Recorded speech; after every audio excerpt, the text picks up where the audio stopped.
Mestre ospita la prima presentazione di Italia Viva in Veneto. Il nuovo soggetto politico, fondato da Matteo Renzi alla fine di settembre, inizia la sua attività a livello locale con l'obiettivo dichiarato di coinvolgere quei settori della società del Nord-Est che non si sentono rappresentati dagli attuali partiti.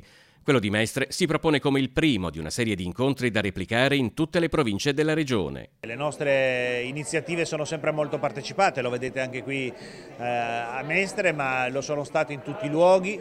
Lo è stata la Leopolda, dove c'è stato un boom di presenze, ma soprattutto un boom di idee, tante persone che vengono perché hanno qualcosa da dire e vogliono trovare la possibilità di portare un contributo. Io credo che questo sia il compito principale di un partito, trasformare poi le idee in fatti concreti. Nelle prime 48 ore di tesseramento ad Italia Viva si sono contate 500 iscrizioni online arrivate dal Veneto, in quella che viene definita una casa aperta a chi desidera offrire le proprie competenze, si tratti di amministratori pubblici o di neofiti della politica e che elettoralmente intende essere attrattiva in un'area che si estende dal PD a Forza Italia e ad altri partiti di centro. Quello che vogliamo offrire ai veneziani e ai veneti è qualcosa di nuovo, un progetto a lungo termine che non guardi al domani ma ben più avanti, se possibile ai prossimi 10 anni in questo Veneto che da troppi anni è fermo e immobilizzato. Incominciamo a parlare anche di imprese, di innovazione, di famiglie, di ambiente, dopo soprattutto alcuni disastri ambientali che hanno purtroppo caratterizzato la nostra regione.